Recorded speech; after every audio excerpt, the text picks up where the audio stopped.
Released June 16, 1986, The Queen is Dead is the seminal third studio album by the highly influential British jangle and indie rockers The Smiths. So for this week's interesting and fun facts about albums you love video, I'm going to do something a little bit different. In this video, I'm going to dig into the album art and name, and then I'm going to cycle through the songs, touching on some interesting facts I've unearthed about each. This is a song-by-song narrative, a mini documentary, if you will. So get ready. We are going deep down a Morrissey's ego-sized rabbit hole. The Queen is Dead spent 22 weeks on the UK album charts, peaking at number 2. It is considered by many to be the best indie rock album of all time. With the occasionally contentious Morrissey at the mic, the Smiths were active between 1982 and 1987, and they featured Johnny Marr on guitar, Mike Joyce on drums, and Andy Rourke on bass. Andy Rourke, of course, passed away earlier this year in 2023. Music writer Kayla Vickers summed up Morrissey and the Smiths quite nicely, noting Ma's, quote, will forever be a teenage boy despite being a fully developed man. Soft and sensitive in an almost regressive way. And that's pretty much the fan base too. Teenage boys, girls, non-binary people, basically all the sensitive people out there. As for the best indie rock album of all time, I'll be sharing another best here shortly, so stay tuned for that. Mostly written by the Smiths guitarist Johnny Marr during the band's 1985 tour, Marr worked the songs out with fellow bandmates during the sound checks around the UK. The album was produced by Marr and Morrissey with engineering by Stephen Street, whom they'd worked with previously on Meet His Murder, along with many other recordings. About the album, I love this quote from Smack Media, from which Vickers hails. Quote, now, I'm not saying he's John Lennon, and I'm not saying he's the Monkees, but you gotta admire a guy who can rhyme rusty spanner and play piano, and who can espouse the beauty of a double-decker collision. Hey, fellow music nerds, it is Andy with the FENSEPOST vinyl channel. If you like content like this, go ahead and hit that subscribe button, then ring that little bell so you'll be notified of new videos when they go live. My current schedule, album history and fun fact videos like this one here go up every Sunday, and vinyl reviews, countdowns, and more go live on Thursdays. Check the About page for more of that. Let's begin. Number 1. A Queen of Controversy. This is from Smack Media once again, a Canadian publication, in their article, The Queen is Dead, Turning 35. Quote, it was Morrissey, in a fit of creative emergency, who decided the Smiths needed a clean, simple, and romantic aesthetic to get behind. Running serial photographs of Hollywood stars through colored filters, the Smiths' artwork and branding fit perfectly with their swooning, melancholic art, and suddenly they took off. The band provided a macabre, more refined alternative to the new wave that was dominating both sides of the pond. End quote. Dig into pretty much any release by the Smiths, including seemingly countless 12-inch maxi singles, and you'll find song titles, lyrical dialogue, and album art that references literature, film, and pop culture. The Queen is Dead is no exception. The album takes its name from a 1964 Hubert Selby Jr. novel called Last Exit to Brooklyn. The cover depicts French actor turned businessman Alain Delon from the 1964 noir film L'Assommé. Now, the pronunciation of that I probably butchered worse than the original Beatles' Yesterday and Today album cover. In English, that can be translated as The Unvanquished. Those who denied the Smiths' request to be on the cover, English actors Alan Bates and Albert Finney. According to Delon's autobiography, he granted the Smiths permission to use his image on the cover, but with one lone condition. This condition was blatantly ignored. His request for the album to not be titled The Queen is Dead. Delon was not the only one who wanted the album name to change. It's said that Marr himself made the request to Morrissey, who refused to budge. Imagine if Marr had gotten his way and we got an album instead titled Big Mouth Strikes Again, with a completely different cover. Doesn't quite land as well, does it? Big Mouth Strikes Again wasn't the only alternate name bandied about. It was almost called Margaret on the Guillotine. As fans of the Smiths and Morrissey likely know, a song of the same name ultimately landed a place on Morrissey's debut solo album, Viva Hate, in 1988. Number 2, the Smiths does the Stooges does the Velvet Underground. That opening cut in the song, that's Cicely Courtnidge from the 1962 film The L-Shaped Room, singing Take Me Back to Dear Old Blighty, the inclusion of which was a request from Morrissey. And here's one from Street. The original song is over a minute longer, a full-on jam session you hear on the demo of the tune. Street wanted it to be just a little bit shorter. Johnny Marr noted that his influence behind the title track stemmed from his desire to create something with, quote, the aggression of the Detroit garage bands. Marr was a big fan of the Stooges, and influence for this song is also drawn from the Velvet Underground, who, at the time, in 1985, had just released an outtakes compilation simply titled VU. Marr pulled inspiration from the track I Can't Stand It from that release. At the time, Marr also told Rourke that the bass line on The Queen is Dead was one of the best he'd ever heard. About the album's title and the opening track, Morrissey has noted, it doesn't necessarily mean Queen Elizabeth. There's a safety net in the song. The Queen is dead.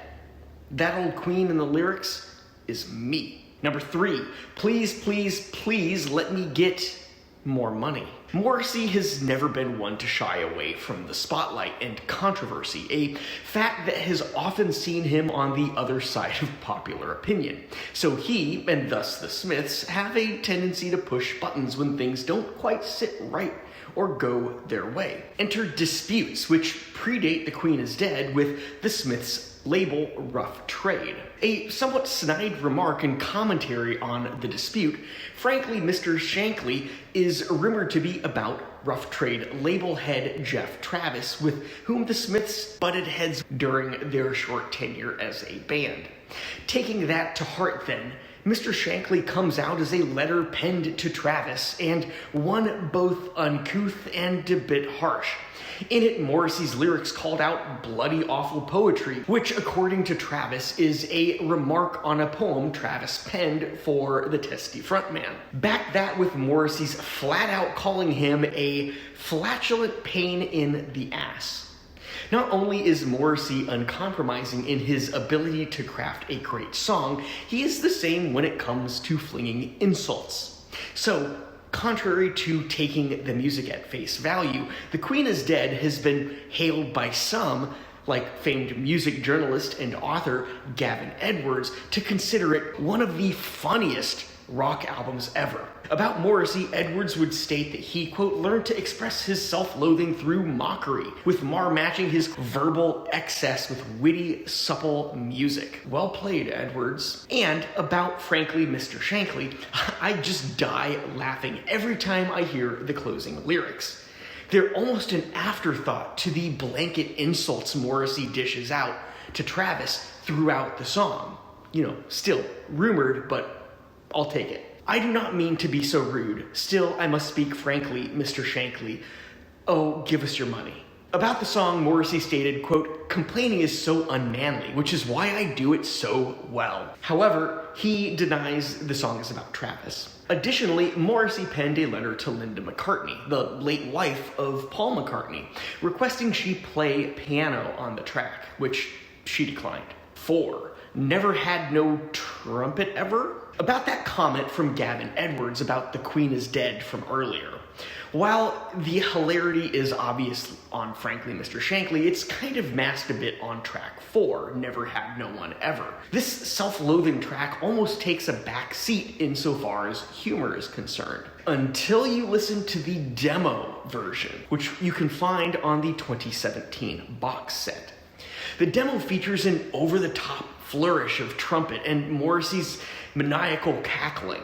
The trumpet doesn't make it into the final cut. Instead, the song it just kind of fades out. It's great, and it's one of many personal favorites of mine, but the demo absolutely floored me. While Morrissey has claimed it centers around not feeling he belonged in the area he grew up in Manchester, to me, I get a keener sense that it's a sardonic take on love with a deeply self-deprecating twist. Still, I hear his point. If you dig into Morrissey's autobiography, simply titled Autobiography, what you get is exactly what he's talking about. But to me, it's a song that romanticizes not wanting to leave your bedroom and being depressed because you're not leaving your bedroom. To me, it's a kind of song about self-fulfilling prophecies. Here's a quote about the track from Andy Rourke. There's a bit where you hear him laughing at the end. I think he's had a couple of shandies. 5.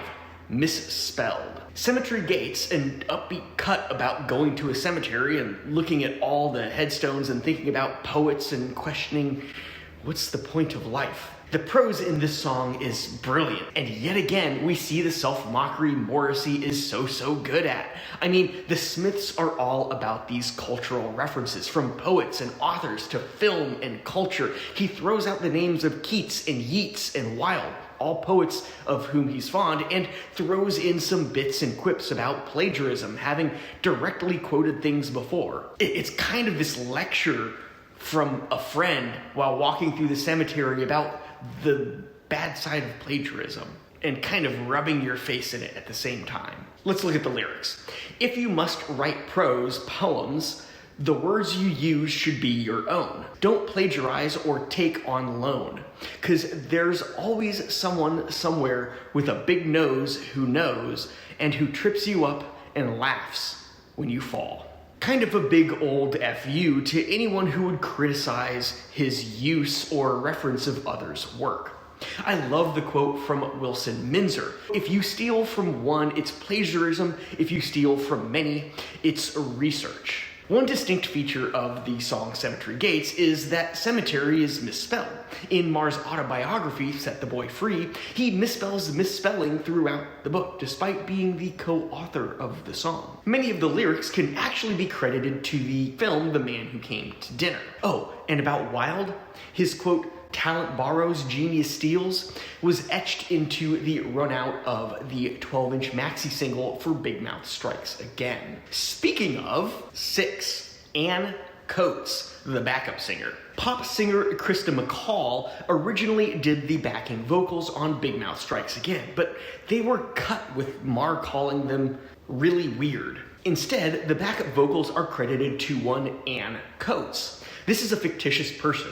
It's actually a pitch-shifted Morrissey himself who sang into a harmonizer, the device made famous by Brian Eno on Bowie's album Low. Ann Coates is actually a reference to the Ann Coates district in Manchester. Ann Coates also gets referenced in Strange Ways Here We Come. You can see it on a road sign on the back sleeve of that album. By 1986, famed bassist Andy Rourke had developed quite the drug problem, spending a few $100 a day. This led to a temporary sacking of Rourke.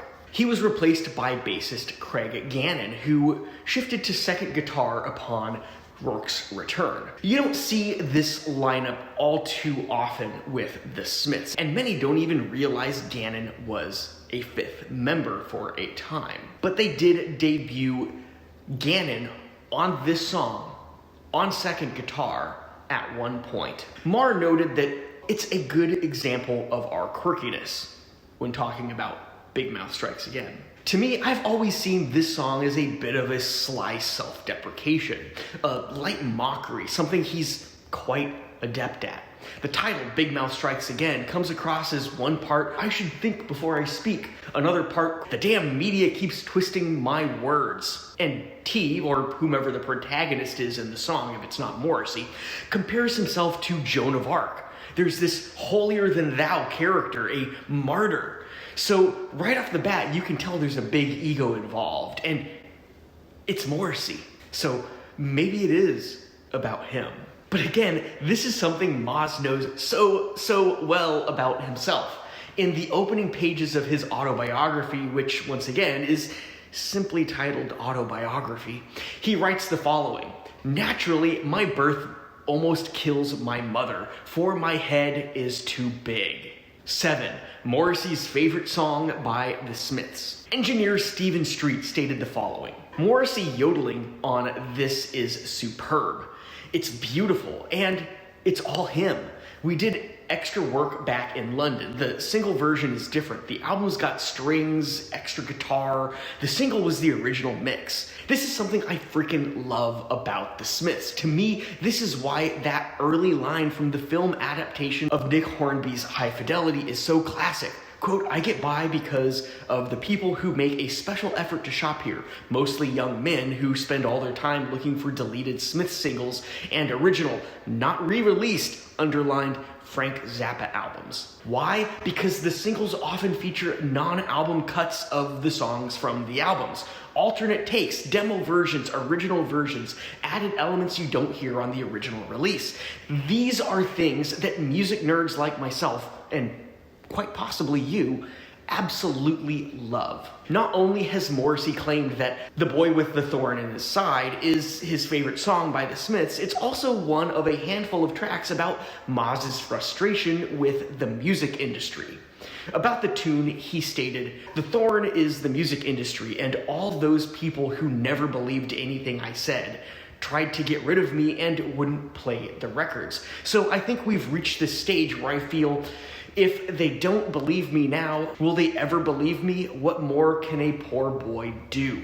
Number 8, drag clergy. In a time, at least in the United States, where one side of the aisle is so adamant about creating controversy around gender identity and gender expression, a near 40-year-old song about a cross-dressing clergyman has such a great ring to it, right? As Rourke stated, quote, "If anyone else was playing it, they'd get laughed off the stage, but we made it sound great." You can't imagine Duran Duran playing something like that, can you? This comes from Smack Media's Kayla Vickers once more, a truly appropriate surname for commenting on a song called Vicar in a Tutu. Well, I think in a lot of ways, like, Morrissey challenged traditional masculinity. One of their first shows he did was in a pair of high heels. He just thought it was a cool thing to do. He was famously celibate for extended periods. It's fascinating how Morrissey handles male sexuality by virtually not handling it. 9. Romance in a bus crash. As NME notes, "There's a Light That Never Goes Out" made the idea of getting flattened by a double-decker seem terribly romantic. This song is a personal favorite of mine, and quite possibly the track initially responsible for my obsession with the Smiths. About that first part, I'm Not Alone. It's a favorite for many, but it almost didn't make it onto The Queen Is Dead. Morrissey actually went to Johnny Marr and suggested the song be dropped. Marr refused, and to Maz's credit, he has since noted, "It's often a relief to be wrong," now stating it's a song he hopes to be remembered by. Marr actually lifted the song's intro from the Rolling Stones. None of their hits, it's actually pulled from their cover of Marvin Gaye's 1963 track Hitchhike, off the Stones' 1965 LP Out of Our Heads. Go give it a listen, it's a direct pull. Here's a quote from Marr. "When we first played it, I thought it was the best song I'd ever heard." Of course, that riff, or at least a suspiciously similar one, would surface once again in 1967 on the Velvet Underground and Nico, acting as an intro to There She Goes Again. At least some inspiration for the lyrics were drawn from Lonely Planet Boy by the New York Dolls. And once again, dig into Morrissey's autobiography and you'll find that the New York Dolls were an early obsession of his. There Is a Light That Never Goes Out is more than a worthy single, with NME naming it the 12th greatest song of all time, though it wasn't released as a single until 1992 in support of the Best 2 compilation. Rolling Stone didn't quite rate it as high, marking it as number 226. There's a rumor that if you crank up the song really loud, you can hear Marr shout, "That was amazing!" at the end of the song. I don't know, I've never heard it. Have you? 10.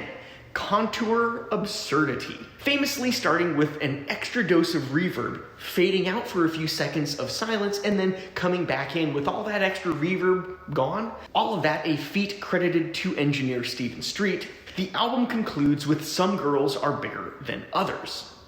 According to Moz, the song is just taking it down to the basic absurdity of recognizing the contours of one's body. So what at face value may come across to some as body shaming, my read is that the song is actually about the absurdity of that trend in our society and how ridiculous it is. Simon Goddard, author of Songs That Saved Your Life, writes, if Mars' tune was heaven sent, then it seemed nearly blasphemous of Morrissey to christen it Some Girls Are Bigger Than Others, and bestow it with its notoriously frivolous lyric. 11.